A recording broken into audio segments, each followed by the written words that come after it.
El aire en la celda no olía a derrota política, olía a carne abierta y a desinfectante barato. Un hombre de 70 años, con las manos que habían firmado leyes y discutido ideas como si fueran bisturíes, se había cortado, y nadie se apresuró. La herida se hinchó, la piel se oscureció, la fiebre subió como una marea sucia. Afuera, los vencedores hablaban de orden. Adentro, el cuerpo de Julián Besteiro empezaba a pudrirse por dentro. Lentamente, como si el siglo entero le pasara factura en silencio. Y lo más incómodo es esto: no murió solo por la cárcel, murió por lo que sabía, y por lo que decidió callar cuando otros gritaban: si has venido por la biografía completa, la vas a tener, pero si has venido por lo que se escondía dentro de esa biografía, las grietas, las renuncias, la rivalidad que lo dejó sin suelo, entonces quédate, porque el final ya está escrito desde el principio. Y él lo intuyó demasiado pronto. A Julián Besteiro lo recordarán muchos como un socialista moderado, un profesor, un presidente de Cortes, un hombre de palabra elegante, una etiqueta pulcra. El problema de las etiquetas pulcras es que tapan la sangre, y la vida de Besteiro, aunque él intentó domesticarla con razón y disciplina, estuvo llena de escenas que no caben en un retrato respetable: pasillos de ministerios que huelen a miedo, huelgas que dejan ciudades sin pulso, compañeros que se convierten en jueces, y una pregunta que regresa como un martillo: ¿se puede salvar a un país sin ensuciarse las manos? ¿O eso es exactamente lo que te condena? Nació en Madrid, el 21 de septiembre de 1870, en una casa de la Costanilla de Santiago. No vino de una cuna aristocrática, pero tampoco del hambre heroica que la propaganda adora. Su familia, comerciantes, raíces gallegas, tenía lo suficiente para algo peligrosísimo en España: una educación seria. A los 9 años lo meten en la institución libre de enseñanza. Dicho así, suena a trámite escolar. En realidad fue una iniciación. Allí se respiraba una fe casi religiosa en la razón, en la ética laica, en el rigor intelectual como forma de dignidad.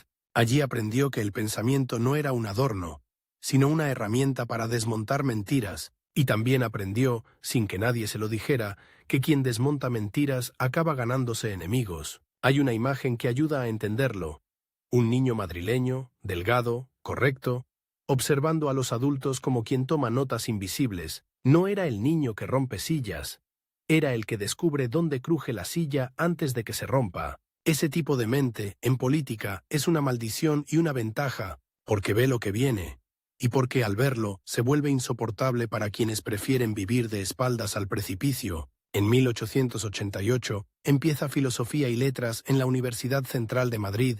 No es un estudiante que busca brillar, busca estructura. Sus maestros, entre ellos figuras del pensamiento liberal y científico, le abren puertas hacia un mundo donde las palabras tienen consecuencias. Y Besteiro, que era metódico hasta el punto de parecer frío, empieza a construir su religión personal: lógica, ética, responsabilidad. Mientras otros jóvenes sueñan con ser tribunos, él sueña con ser exacto. Se doctoró en 1895, y cuando muchos habrían buscado un puesto cómodo, él hace algo que, en su época, era casi una declaración de intenciones. Se va fuera. París, la Sorbona, el corazón intelectual donde se discute como se pelea, con argumentos afilados. Allí aprende que el progreso puede ser brillante, y también arrogante, que la modernidad no es un cuento limpio, sino una maquinaria que tritura si no la entiendes. Regresa y, por oposición, consigue cátedra de instituto en Orense en 1897. Orense, lejos del ruido, lejos del foco. Luego Toledo, desde 1899 hasta 1908. ¿Qué hace un futuro líder socialista en una ciudad de piedra, dando clase mientras España se agita? Lo que hace Besteiro siempre: acumular disciplina y observar. Pero aquí aparece la primera capa de lo escondido, porque mientras enseña psicología, lógica y filosofía moral, no solo forma alumnos, se forma a sí mismo como alguien que cree en la reforma desde el conocimiento, no desde la furia, y eso, en un país donde la rabia suele ser más popular que el razonamiento, lo convertirá en un extraño entre los suyos. Besteiro no era un santo, era si acaso un hombre que temía el caos, y que por temerlo, a veces se acercaba demasiado a la idea de orden. En 1908, obtiene licencia para estudiar en el extranjero otra vez. En 1909 y 1910, Pasa por universidades alemanas, Múnich, Berlín, Leipzig, y absorbe esa tradición de sistemas, de filosofía que pretende explicarlo todo, y vuelve a España con una certeza peligrosa. El país no se arregla solo con discursos, se arregla con instituciones, con cultura política, con hábitos, con método. Y cuando alguien cree en el método, empieza a sospechar de los salvadores. Lo curioso es que Besteiro no entra de golpe en el socialismo. Antes ronda el republicanismo, Unión Republicana, luego el Partido Radical, es decir, tantea el terreno donde se intenta cambiar España sin dinamitarla. Eso también se oculta muchas veces en biografías simplificadas, porque incomoda. El líder socialista que, antes, buscó vías distintas, como si la ideología no fuera destino sino herramienta. En 1912 ocurre un giro decisivo, le ofrecen, y obtiene, la cátedra de Lógica Fundamental en la Universidad de Madrid. Ese título suena abstracto, pero tiene algo de sentencia. A partir de ahí, Besteiro ya no es solo un profesor, es una autoridad moral e intelectual, y ese mismo año entra en la agrupación socialista madrileña, se acerca a la UGT y al PSOE, no llega como un obrero curtido en fábrica, llega como un cirujano del pensamiento a un mundo donde muchos operan con martillos. Imagina esa escena. Un partido socialista que todavía huele a imprenta, a Ateneo, a reuniones largas. Un movimiento obrero que se organiza con hambre y esperanza. Y entra un catedrático de lógica, traje sobrio, frases precisas, mirada que no se deja arrastrar por el aplauso. Para algunos es una bendición. Por fin alguien que puede discutirle al Estado con cabeza. Para otros es una amenaza. Demasiado racional, demasiado limpio, demasiado difícil de manejar. En 1913 se casa con Dolores Cebrián, profesora de Física y Ciencias Naturales. No es un detalle romántico, es una pista. Besteiro construye su intimidad con alguien que también cree en el conocimiento como brújula, un hogar de libros y disciplina en un país que se alimenta de improvisación. Esa pareja, un filósofo de la lógica y una científica, parece diseñada para sobrevivir al ruido. Y sin embargo, el ruido los alcanzará igual, porque España en esos años es un caldo que hierve. Desigualdad, militarismo, tensiones sociales, el desgaste de un sistema que promete y no cumple, y el socialismo empieza a mirar la calle con más hambre. En ese ambiente, Besteiro carga con algo que no todos ven, su propia cuenta atrás, no la de la edad, aunque el tiempo siempre está ahí, sino la de una pregunta que lo perseguirá como un reloj escondido bajo el chaleco. ¿Cuánto tiempo tiene un país antes de que la razón deje de importar? Aquí entra el antagonista que marcará el tono de su destino, aunque al principio aún sea sombra. Francisco Largo Caballero, el sindicalista de hierro, el hombre de aparato, el que entiende el poder como fuerza organizada y, llegado el caso, como choque. Dos formas de respirar dentro del mismo movimiento. Dos modelos de liderazgo. Besteiro, el profesor que teme el incendio. Largo Caballero, el obrero que cree que el incendio purifica. Al principio se miran sin declararse la guerra, como dos animales midiendo el territorio.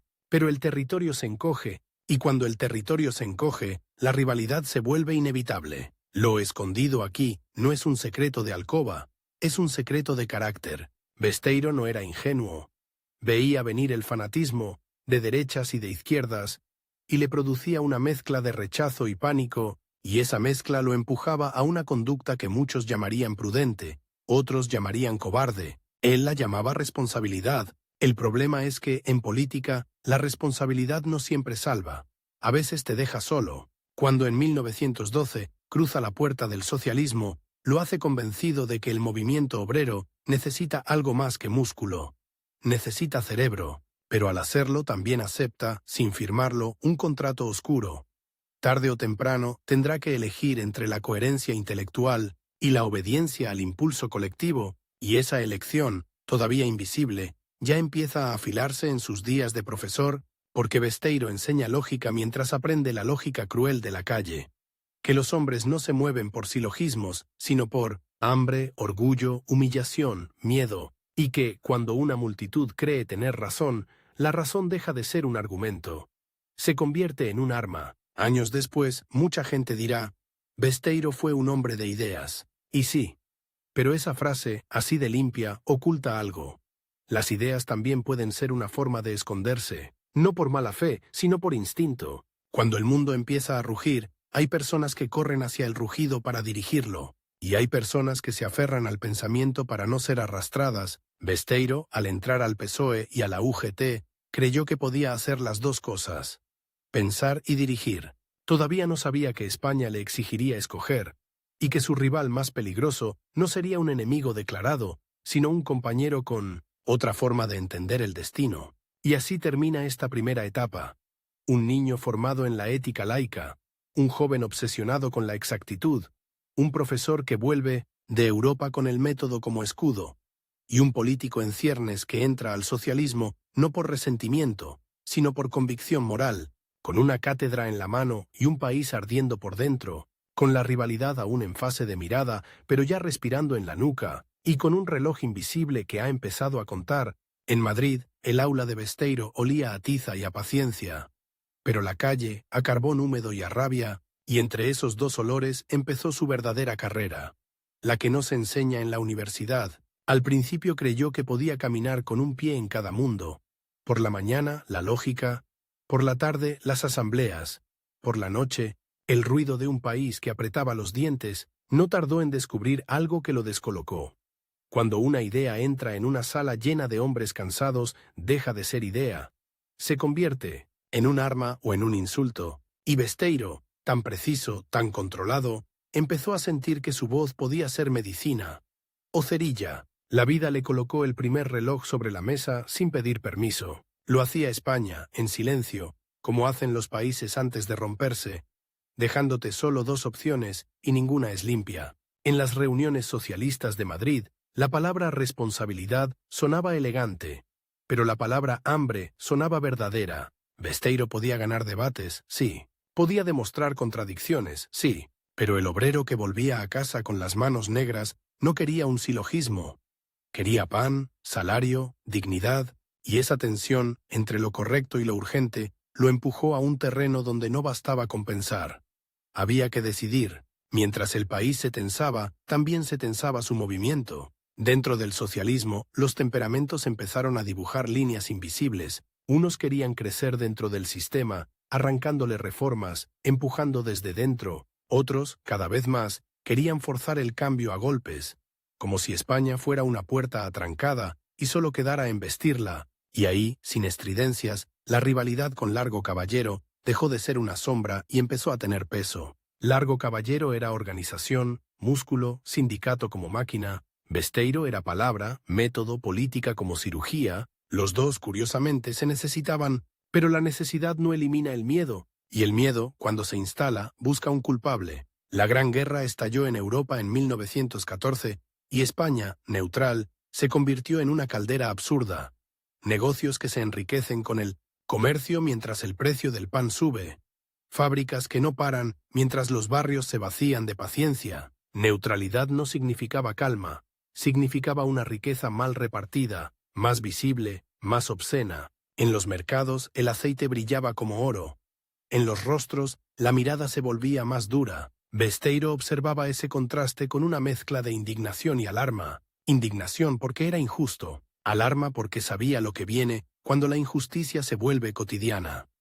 La violencia deja de ser una posibilidad y se vuelve una tentación. Es en esos años cuando su figura crece dentro del PSOE y la UGT, y no solo por su capacidad de hablar. Besteiro tenía algo rarísimo: podía discutir con los suyos sin insultarlos, podía frenar un arrebato sin humillar. Esa clase de autoridad es delicada, porque no se impone, se concede, y se la concedieron, hasta que dejaron de hacerlo. El país llegó a 1917 como se llega a una habitación donde alguien ha estado fumando todo el día. El aire ya no se puede respirar. Crisis militar, crisis política, crisis social. Los sindicatos miraban la calle y veían un poder latente. Los partidos miraban al gobierno y veían un cadáver que todavía caminaba. En ese clima, la idea de una huelga general dejó de ser una amenaza retórica y se convirtió en plan. Aquí aparece el primer gran twist moral de Besteiro. El hombre de la prudencia aceptó formar parte del comité de huelga que prepararía el golpe más duro contra el sistema. No era un salto a la revolución por placer, era una apuesta desesperada por forzar reformas profundas. Besteiro pensaba que podía controlarse, dirigir la presión, evitar la locura. como si España fuera una caldera y bastara con abrir una válvula, pero las calderas, cuando llevan demasiado tiempo cerradas, no liberan vapor, explotan. La huelga general de agosto de 1917 fue eso: explosión, calles cortadas, trenes parados, tensión eléctrica, y el Estado respondió como suelen responder los estados asustados. Con plomo y prisas, hubo muertos, detenciones, una sensación de guerra sin uniforme, y Besteiro, que había leído a los grandes filósofos de Europa, vio algo más primitivo que cualquier tratado. Vio el pánico del poder, ese pánico que cuando te mira, no negocia, arrasa. La detención de los dirigentes del comité de huelga no fue una escena heroica de novela. Fue una escena áspera, casi burocrática, pero con la crudeza de lo irreversible. Los llevaron, los juzgaron, condena, prisión. Para Besteiro, la cárcel fue un espejo. En la celda, la lógica no te salva del frío. El pensamiento no te evita el olor agrio de ropa húmeda, el rechinar de llaves, el silencio espeso de pasillo, y sin embargo, ese episodio lo convirtió en símbolo. Y aquí está la ironía. El hombre que temía el mito empezó a convertirse en mito, pero el mito venía con veneno dentro, porque la prisión lo sacó del aula y lo colocó en el centro del tablero político. Los mismos que antes lo miraban como profesor, ahora lo miraban como líder. Y esa mirada no siempre era cariño, era expectativa, y la expectativa es una soga. A partir de entonces, cada frase suya iba a interpretarse como orden, como traición o como profecía. La presión aumentó cuando, desde la cárcel, la realidad política dio una vuelta extraña.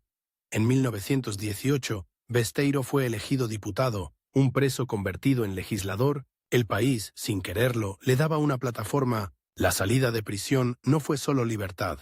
Fue entrada directa al foso, porque ya no podía esconderse en el prestigio académico. Ahora tenía que mojarse en la política real, la que mancha. En las Cortes, Besteiro se volvió una figura incómoda, no porque gritara, no era su estilo, sino porque podía desmontar discursos con precisión quirúrgica, y eso, en un parlamento donde muchos vivían del ruido, era una humillación pública. Un adversario puede tolerar que lo insulten.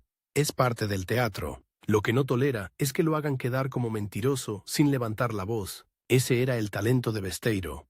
La violencia sin sangre, la frase que te deja desnudo. Sin embargo, mientras crecía su influencia, crecía también el pulso interno con Largo Caballero. La rivalidad se alimentaba de una pregunta que nadie formulaba abiertamente, pero todos mascaban. ¿Quién representa de verdad al socialismo español? ¿El hombre de sindicato, que conoce la fábrica y la huelga como una herramienta diaria?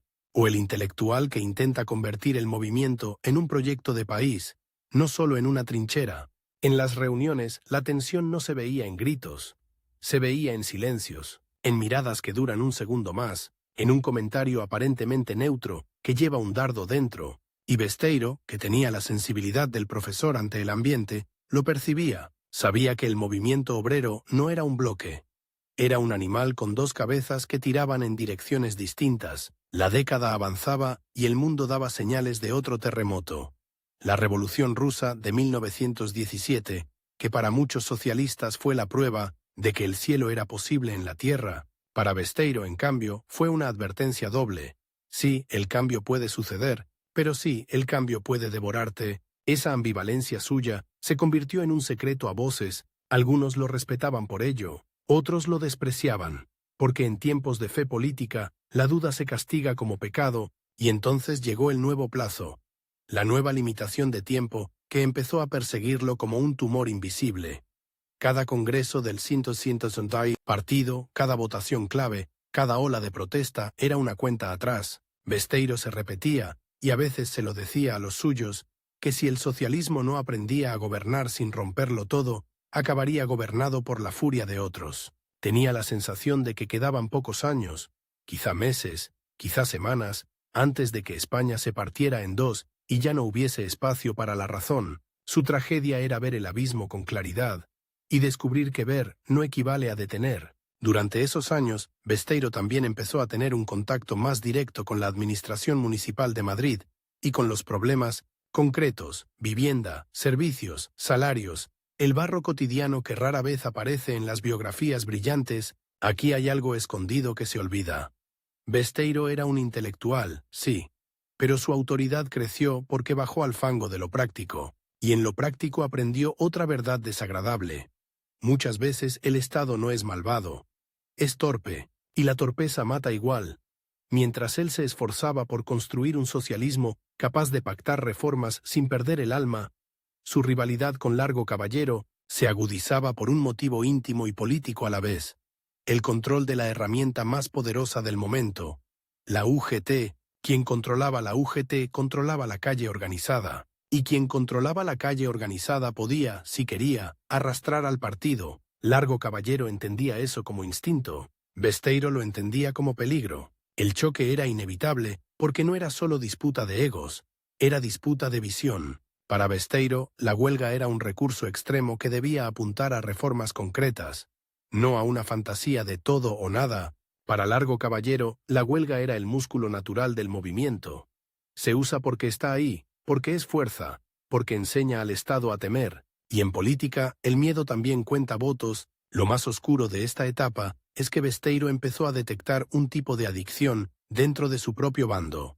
La adicción al enfrentamiento, la lógica del cuanto peor, mejor, que se disfraza de valentía. Él la olía en frases que se repetían como consignas, en aplausos demasiado largos, en la excitación que produce imaginar la caída del enemigo, y esa excitación lo asqueaba, pero también lo aislaba, porque decir cuidado en una sala que quiere gritar adelante te convierte en sospechoso. Hubo momentos en que su figura pareció tener el poder de cambiar el rumbo, pero el poder de una persona se mide por su capacidad de mover a los demás, no por su capacidad de tener razón. Y España, en ese periodo, se estaba acostumbrando a premiar el grito antes que el argumento. Besteiro, en privado, cargaba con una especie de fatiga moral, la sensación de empujar una piedra cuesta arriba mientras tus propios compañeros, detrás, te empujan hacia abajo porque quieren que la piedra ruede y aplaste a alguien. Y entonces llegó 1923, como llega un golpe seco al final de una discusión.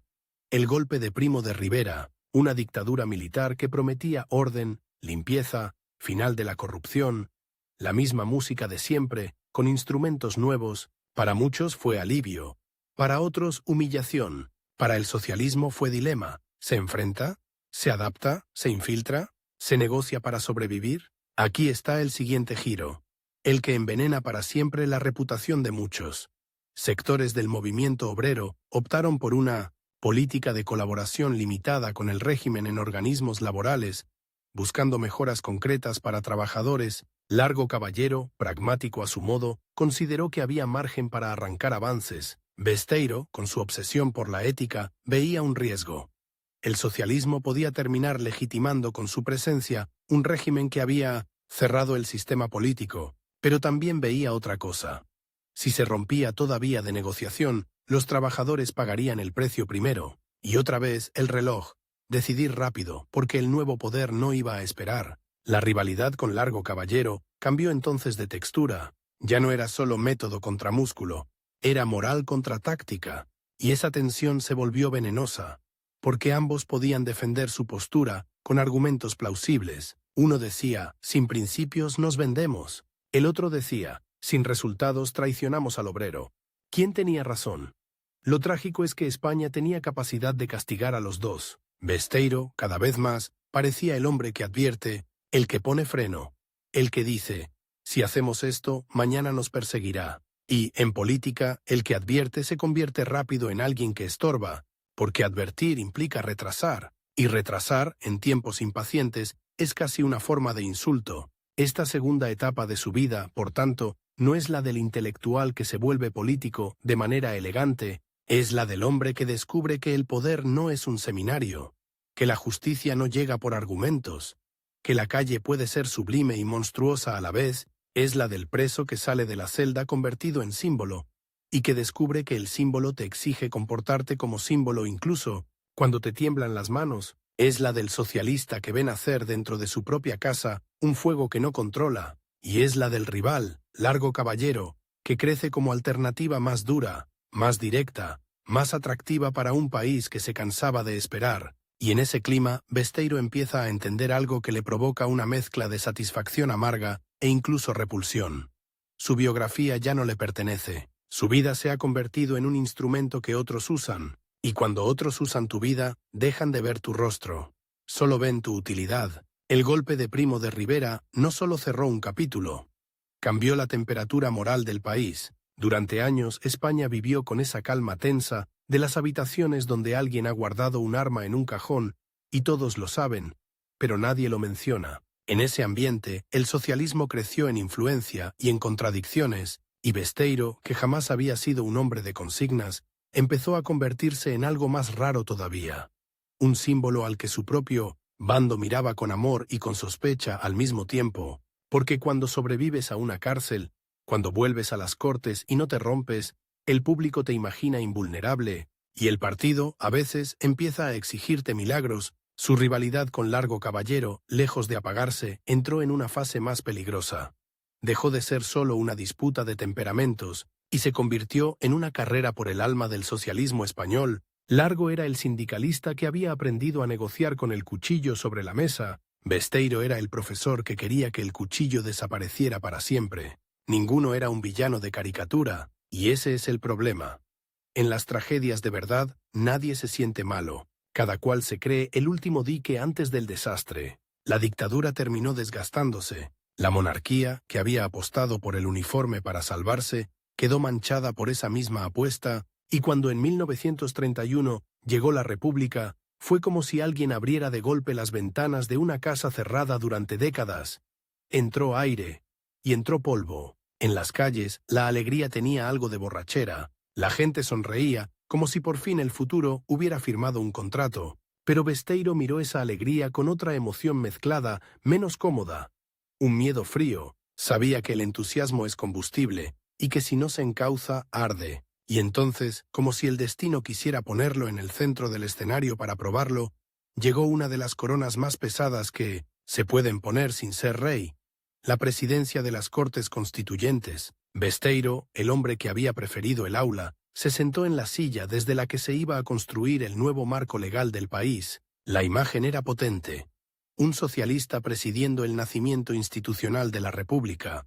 Para sus admiradores era justicia histórica, para sus enemigos era amenaza, para él era una responsabilidad que casi olía a condena, porque presidir unas Cortes no es solo tocar campanillas y dar la palabra, es mantener la temperatura, evitar que la pasión se convierta en incendio, y en 1931 la pasión estaba en cada esquina. La República necesitaba reformas profundas. Tierra, trabajo, educación, ejército, iglesia, cada palabra era dinamita, cada voto una herida abierta, y Besteiro, con su educación de bisturí, intentó operar sin matar al paciente. Aquí está uno de los secretos más interesantes y más incómodos de su biografía. Cuando tuvo poder real, Besteiro no se volvió más radical, se volvió más prudente. Es decir, hizo lo contrario de lo que la dinámica de la época premiaba. Para muchos de los suyos eso fue señal de madurez, para otros fue señal de traición. Y en la política española, traición es una palabra que crece rápido, como moho. Desde el sillón de la presidencia parlamentaria, Besteiro veía cosas que la calle no veía. Veía cómo se negociaban artículos con sonrisas que escondían amenazas. Veía cómo un aliado podía convertirse en enemigo en cuestión de minutos por una frase mal colocada. Veía cómo los debates se llenaban de moral, pero también de cálculo. Y en ese teatro, su rivalidad con Largo Caballero se volvió más íntima y más venenosa. Largo dominaba el músculo sindical, y el músculo sindical empezaba a impacientarse con el ritmo de la República, porque la República era lenta. Tenía que serlo. Las leyes se redactan palabra por palabra, los cambios estructurales se pelean artículo por artículo, pero el hambre no entiende de artículos. El jornalero en Extremadura no quiere proceso, quiere tierra. El obrero en Madrid no quiere estabilidad, quiere salario. Cada día que la República tardaba en cumplir, le regalaba munición a sus enemigos, y cada día que tardaba, alimentaba a los radicales dentro de la izquierda. Besteiro lo veía y sentía que el reloj se aceleraba. Se decía, tenemos poco margen. Si la República fracasa por exceso de ansiedad o por exceso de miedo, viene lo peor. Lo que no sabía, o quizás sí lo sabía y por eso le dolía tanto, era que lo peor ya estaba buscando uniforme. Los primeros años republicanos fueron un laboratorio donde todo estaba vivo y todo podía morirse. Hubo reformas educativas ambiciosas. un impulso por modernizar un país encadenado a viejas jerarquías, un intento de hacer de la política una herramienta de ciudadanía, pero también hubo violencia callejera, incendios de iglesias, respuestas represivas, provocaciones, sabotajes. España parecía una criatura que aprendía a caminar y cada vez que daba un paso, alguien le ponía una zancadilla. En ese clima, la figura de Besteiro se volvió aún más paradójica. Para los conservadores era demasiado socialista, para los socialistas impacientes era demasiado institucional, y para los extremistas de ambos lados era directamente detestable. Un hombre que habla de razón cuando ellos han decidido que la razón es debilidad. La rivalidad con Largo Caballero se tradujo en una guerra sorda dentro del PSOE. Largo, cada vez más influyente, veía la República como campo de batalla. Creía que el socialismo debía prepararse para un choque inevitable. Sus discursos y su ascendiente sobre la UGT alimentaban una idea. El poder no se mendiga, se toma. Besteiro, por el contrario, temía que esa mentalidad convirtiera al socialismo en una fuerza incapaz de convivir con la democracia. En su cabeza, el socialismo debía ser el arquitecto, no el martillo, y esa diferencia, que puede parecer teórica, en 1932 y 1933, era cuestión de vida o muerte, porque hubo un momento que cambió la psicología del país. El golpe de Sanjurjo en 1932, un intento de quebrar la República por la fuerza, fracasó, sí, pero dejó un mensaje. La República tenía enemigos dispuestos a usar el ejército, y cuando un enemigo te enseña que está dispuesto a todo, hay quienes responden con prudencia, y hay quienes responden con la promesa de una violencia mayor. En ese instante, la rivalidad entre Besteiro y Largo Caballero ya no era un asunto de partido. Era una encrucijada nacional. La calle se polarizó. En 1933, las elecciones llevaron al poder a una coalición de derechas y centroderechas. Para una parte de la izquierda, aquello fue una señal de que la República se les escapaba de las manos. Para otra parte, fue la prueba de que la República era de todos y había que respetar sus reglas incluso si se pierde. Adivina quién pensó qué. Besteiro sintió algo que, por dentro, le produjo una mezcla de ira y asco. Vio a compañeros que empezaban a hablar de la legalidad como si fuera un lujo. Vio a otros que trataban a los adversarios como si ya fueran criminales, aunque hubieran ganado en las urnas, y vio cómo la política se convertía en una fábrica de monstruos.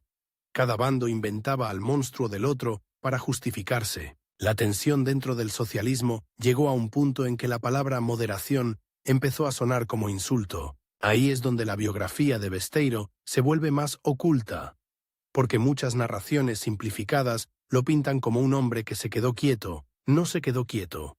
Lo que hizo fue resistir un desplazamiento moral, el desplazamiento hacia la idea de que el fin justifica cualquier medio, y entonces llegó 1934, como un cuchillo. La entrada de la CEDA en el gobierno, para una parte de la izquierda, se interpretó como amenaza de fascistización. El miedo se disparó.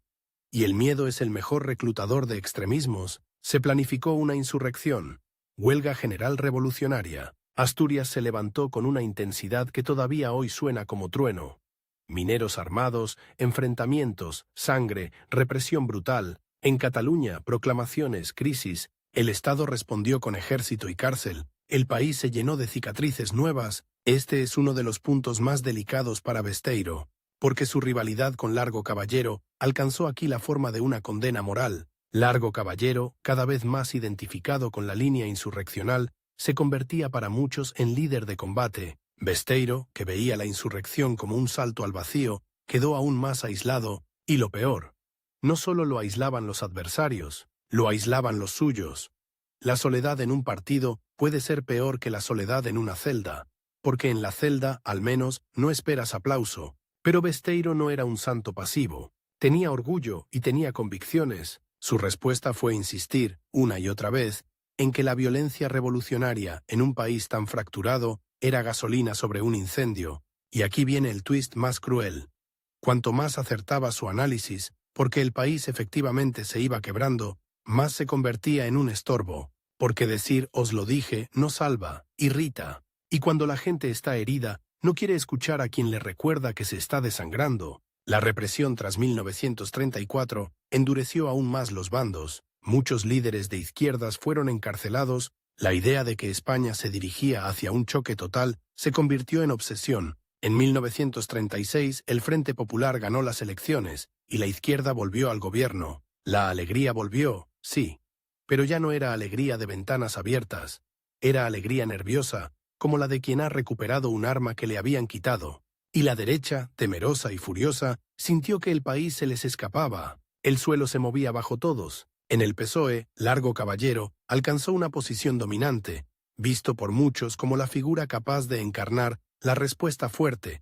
Besteiro, mientras tanto, quedaba etiquetado con esa palabra que mata carreras: moderado. Y en ese momento, ser moderado era casi ser sospechoso de cobardía. El partido se inclinaba hacia una línea más combativa, y Besteiro, aun siendo socialista, empezaba a parecer un extraño en su propia casa. Pero la extrañeza no lo volvió mudo. En reuniones internas, en conversaciones, su actitud era la de quien quiere detener un tren, agarrándose a los raíles con las manos. Y ese gesto, incluso cuando es valiente, puede parecer absurdo, porque el tren no frena, te arrastra. El golpe militar de julio de 1936 no fue un accidente, fue la consecuencia de años de radicalización, conspiraciones, miedo, odio acumulado. Cuando se produce, España se rompe. Y entonces, la biografía de Besteiro entra en su tramo más incómodo, ese tramo que muchos recortan porque duele, el tramo donde su obsesión por la paz, por la negociación, por evitar el derrumbe total, lo pone en conflicto no solo con el enemigo, sino con la lógica de guerra del propio bando republicano. Al estallar la guerra civil, la dinámica moral cambia. En guerra, la prudencia puede parecer traición, y la negociación puede parecer rendición. Pero Besteiro, que había visto el abismo venir, siente que su reloj se ha quedado sin arena. Ahora cada día es una pérdida irreparable. Se obsesiona con una idea casi indecente para el clima del momento: buscar una salida política antes de que el país se desangre hasta no reconocer su propio rostro. Mientras otros se entregaban a la lógica de resistir hasta el final, o vencer cueste lo que cueste, Besteiro miraba el mapa real: superioridad militar creciente del bando sublevado, división interna republicana, ayuda internacional desigual, desgaste, y veía algo que a muchos les daba náuseas admitir.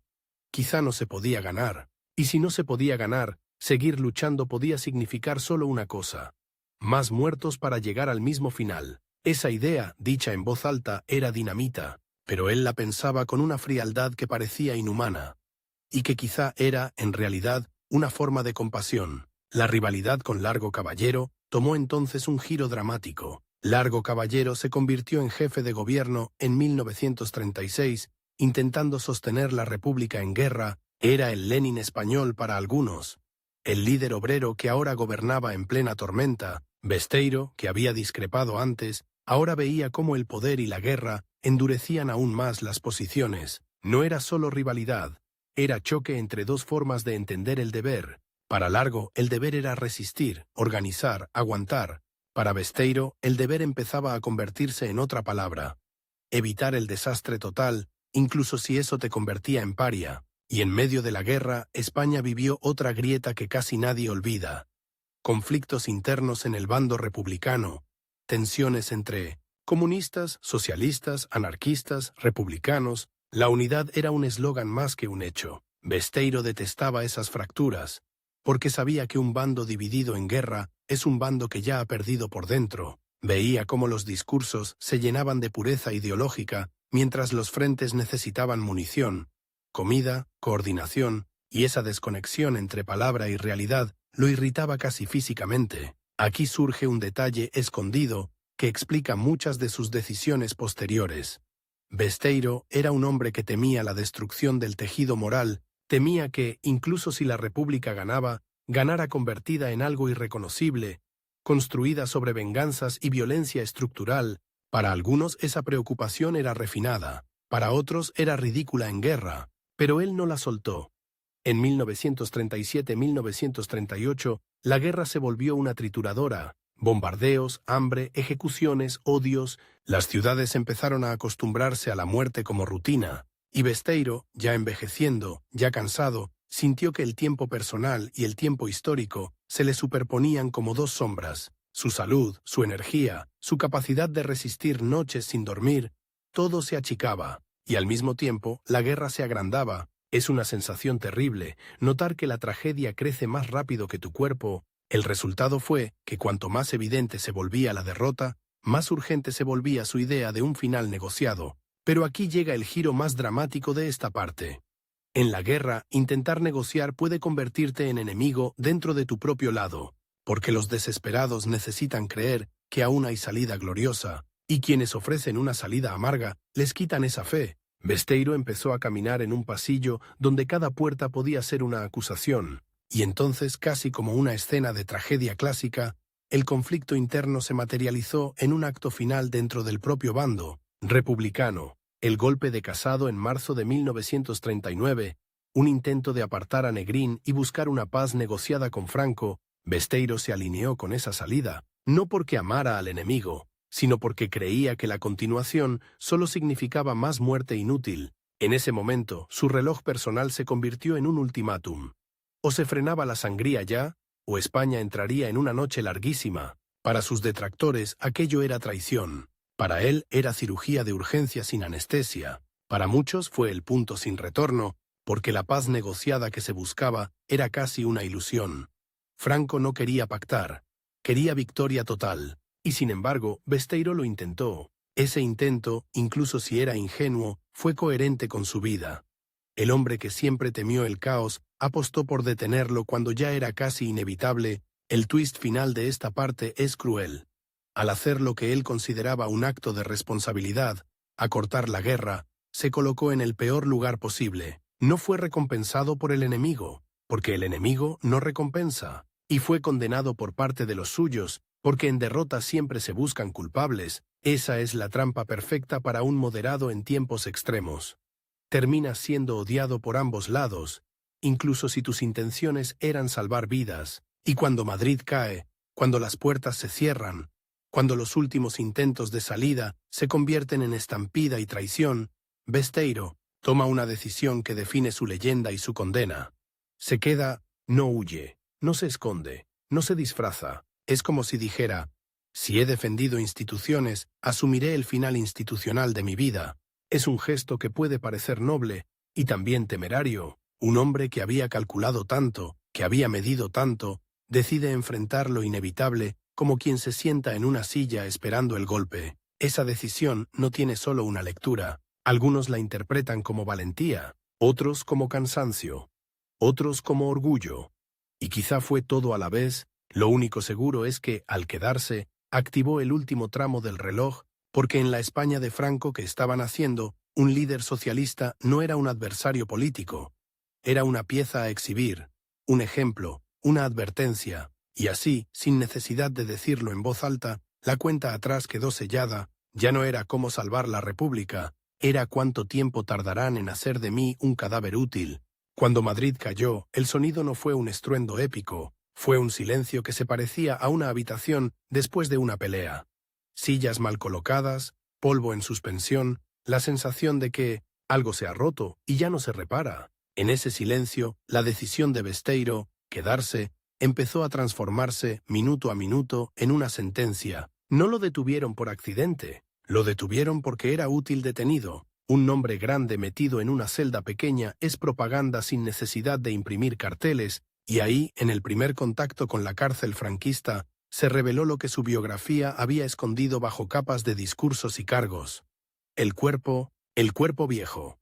El cuerpo que ya no podía refugiarse en la lógica. El cuerpo que, en un pasillo de prisión, no es catedrático ni presidente de Cortes.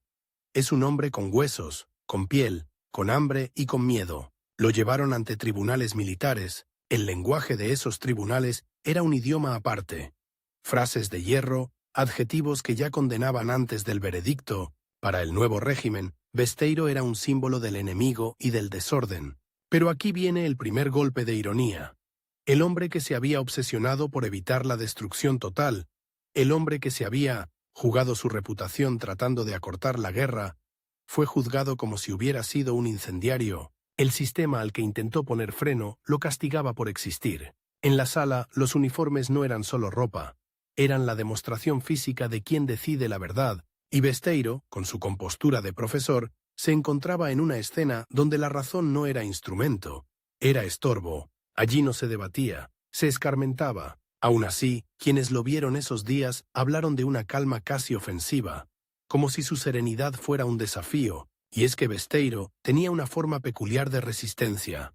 No levantar la voz, mantener la dignidad, no suplicar, no teatralizar. Era su última libertad, escoger el tono. La condena, larga, severa, ejemplar, lo empujó hacia un destino que él había imaginado muchas veces en abstracto y nunca quiso tocar, con los dedos, la prisión como final de vida. Lo enviaron a la cárcel de Carmona, en Sevilla. El nombre suena a pueblo andaluz bajo sol, a campanas, a calles blancas, pero la cárcel era otra cosa: humedad, sombras, sudor ajeno, aire viciado por cuerpos amontonados y la rutina diaria que convierte a los hombres en cifras. Y entonces, sin necesidad de discursos, el tiempo empezó a cerrarse sobre él. No era solo el tiempo histórico, era el tiempo del cuerpo. Besteiro tenía 70 años. A esa edad, una infección no es un inconveniente, es un juicio final. Un resfriado puede ser sentencia, una herida puede ser un abismo, y el régimen lo sabía. El castigo más eficaz no siempre es el fusilamiento. A veces es dejar que el cuerpo se apague lentamente, sin ruido, sin mártires demasiado visibles. Aquí entra el componente más repulsivo y más real de su final: la degradación física. La cárcel no mata con una bala, mata con lo pequeño, con la higiene ausente, con una dieta que no alimenta, con el frío de la noche metido en los huesos, con una cama que es madera y resignación, con el contacto constante de la suciedad, como si la suciedad fuera un argumento. En Carmona, el cuerpo de Besteiro empezó a fallar. Se habla de una herida, de una infección, de la evolución hacia una septicemia. Imagina esa escena sin romanticismo. Un anciano con fiebre, la piel caliente y a la vez el sudor helado, el pulso acelerado, el olor agrio de la infección mezclándose con el olor común de la prisión, y en la mente, todavía lúcida, una idea insoportable: no es solo que me estén castigando, es que me están borrando. El hombre que había presidido las cortes, que había enseñado lógica, terminó dependiendo de lo que en un sistema civilizado sería básico: atención médica decente, limpieza, antibióticos. Pero la cárcel franquista de posguerra no era civilización, era mensaje. El mensaje era simple: aquí mandamos nosotros y tu cuerpo lo aprende. Lo más cruel es que ese final se vuelve todavía más ácido cuando recuerdas su rivalidad con Largo Caballero. Porque Besteiro no cayó solo por Franco, cayó también por haber quedado atrapado entre dos fuegos. Durante años, su figura se definió por oponerse a la radicalización interna, por advertir contra el salto al vacío. Largo Caballero, el gran rival, había encarnado para muchos la dureza necesaria, el combate, la resistencia, y sin embargo, al final, ambos representaban la derrota del socialismo español. Uno por el camino de la confrontación que terminó en catástrofe, el otro por el camino del intento de freno que terminó en soledad. Y aquí viene un twist amargo que muy pocos se atreven a decir en voz alta. En la derrota, la historia no premia al que tuvo razón, premia al que encaja mejor en la épica. El revolucionario suele tener un lugar más narrable que el moderado. El que gritó hasta el final se convierte con facilidad en leyenda. El que dijo «ya no hay salida» se convierte en sospechoso, incluso si estaba tratando de salvar vidas. Besteiro, por eso, quedó durante un tiempo en una zona gris. Demasiado socialista para el régimen, demasiado prudente para los mitos heroicos. Su reloj, ese que había sentido desde joven, acabó marcando el último tramo en 1940 y lo hizo de una forma que encierra toda la violencia de la época. Sin grandes escenas públicas, nada de plaza, nada de disparos ante testigos, solo un cuerpo que se apaga como se apagan las luces cuando alguien baja el interruptor. De golpe, pero en silencio. Murió el 27 de septiembre de 1940, en la prisión de Carmona, 70 años y 6 días después de haber nacido. Ese detalle, la cercanía de fechas, tiene algo de cuchillada simbólica. Como si el tiempo hubiese cerrado un círculo cruel y preciso, casi matemático, sobre el hombre que más confiaba en la precisión, y sin embargo, incluso muerto, Besteiro siguió siendo campo de batalla. El régimen podía usar su muerte como advertencia. Mirad lo que les pasa a los que desafían. Y parte de la izquierda podía sentirse incómoda, porque su final obligaba a una pregunta que dolía. ¿Y si el profesor tenía razón sobre el abismo? ¿Y si el país habría necesitado menos fuego y más freno? Pero esa pregunta no da consuelo, y en una España que quería consuelo, aunque fuera falso, la pregunta se escondía. La herencia de Besteiro no es una estatua sencilla, es un espejo. Y los espejos molestan porque devuelven lo que no quieres ver. Como pensador, dejó una idea insistente. La política no puede divorciarse de la ética sin volverse crimen. Para él, el socialismo no era una religión de la violencia, sino una aspiración de justicia racional. No le interesaba el gesto grandilocuente. Le interesaba que las instituciones funcionaran para los que nunca tuvieron nada. Esa visión, en un país de extremos, era casi una herejía, porque proponía algo difícil: paciencia organizada, reformas estructurales, cultura democrática, palabras que suenan tibias en tiempos calientes. Como líder, su legado es aún más incómodo. Demostró que se puede tener poder sin perder la cabeza, pero también demostró que, en determinadas épocas, eso no basta para ganar. Es decir, su vida ofrece una lección que duele. La razón puede ser derrotada, aunque sea correcta. Y como símbolo, se convirtió en una figura atravesada por el juicio moral de ambos bandos. Para algunos, su participación en el final de la guerra, su apuesta por una salida negociada, lo convierte en alguien que se rindió. Para otros, lo convierte en alguien que intentó evitar una matanza inútil, y esa disputa no se resuelve con un documento. Se resuelve con una pregunta íntima del espectador. ¿Qué valoras más cuando todo se derrumba? ¿La coherencia o la supervivencia? ¿La dignidad o la victoria? ¿El ideal o la vida concreta? Hay otro elemento oculto, casi psicológico, que su historia deja al descubierto si la miras sin maquillaje. Besteiro era un hombre que temía la violencia porque la entendía, no porque fuera cobarde, sino porque veía su mecánica. Sabía que la violencia tiene hambre de repetición, empieza como respuesta y termina como identidad, y cuando la violencia se vuelve identidad, ya no necesita razones, necesita enemigos. Por eso su rivalidad con Largo Caballero no fue solo una pelea de egos ni una discusión de estrategia, fue una disputa sobre la naturaleza humana en política. Largo apostó por la fuerza organizada como camino hacia la justicia. Besteiro apostó por la razón institucional como camino hacia la justicia. Ambos subestimaron algo: el poder destructivo de un Estado decidido a aplastar y la facilidad con la que una sociedad fracturada se acostumbra a odiar. Y, aún así, el contraste entre ellos, el sindicalista endurecido y el profesor que intenta frenar, es una de las claves para entender la España que nació y murió en aquellos años. Esa rivalidad es el conflicto principal porque encarna el dilema eterno.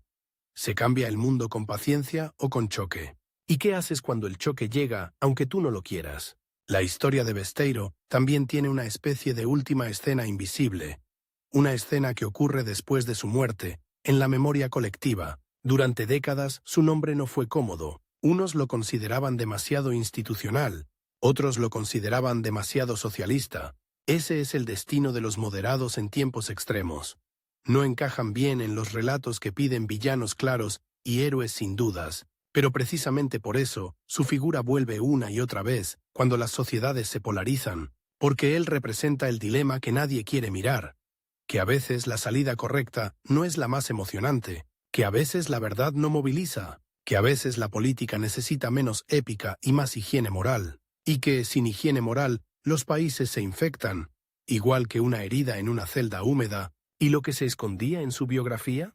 Se escondía una tragedia, que el hombre que más creyó en el método terminó atrapado en un tiempo que despreciaba el método. Se escondía un secreto de carácter, que su prudencia era también una forma de temor, no a morir, sino a ver a España convertirse en un monstruo. Se escondía una verdad desagradable, que la moderación puede ser heroica, pero también puede ser impotente, y se escondía una última ironía, que su final físico, la infección, la fiebre, la degradación, fue la metáfora perfecta de su país, un país que, herido, no fue curado a tiempo y terminó gangrenándose en odio. Si hoy lo miras sin la caricatura, Besteiro no es el héroe perfecto ni el traidor cómodo, es algo peor y más humano.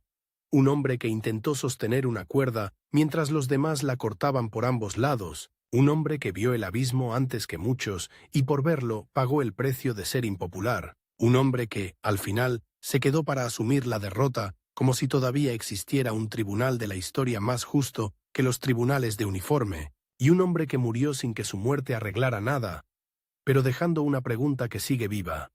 Cuando todo se rompe, ¿quién tiene más valor? ¿El que grita para empujar el mundo o el que susurra para evitar que el mundo se desangre?